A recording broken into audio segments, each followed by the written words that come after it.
J'ai pas envie de me rapprocher de ce dessin, je le trouve assez effrayant.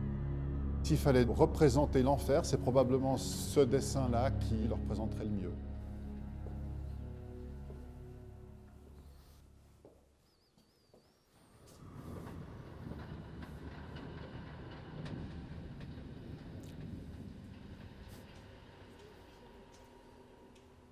Il y a un lien direct qui est établi entre ce que les gens démocratiquement décident et ce que d'autres, des fonctionnaires, exécutent.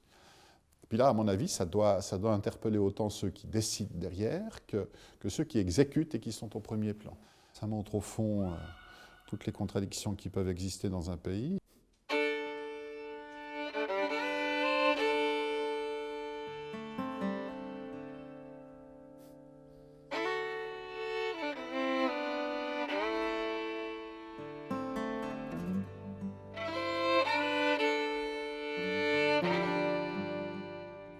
Je m'arrête plus volontiers devant les dessins de presse parce qu'il y a quand même un espèce de filtre, ce qui rend probablement les choses moins effrayantes.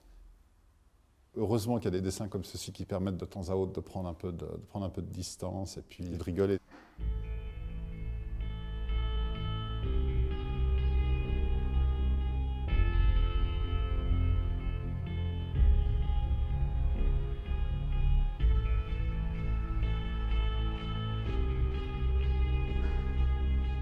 Il est indiqué qu'il a été exécuté le 21 janvier 2015 au Texas. Ça, c'est la réalité de l'intérieur et du psychisme de quelqu'un qui sait qu'il va mourir et qui est d'ailleurs mort. Et voilà ce qui subsiste de lui aujourd'hui. Un dessin qui est assez effrayant.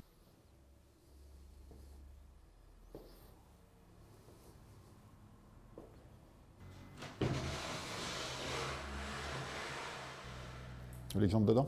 Okay.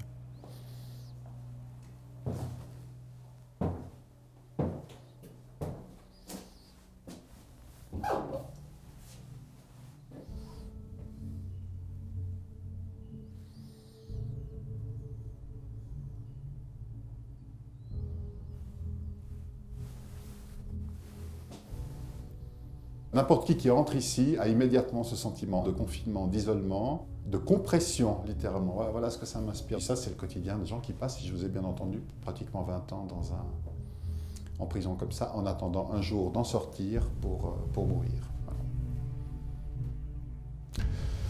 Bien, moi, je suis même content de savoir que chez nous, c'est pas comme ça. Voilà.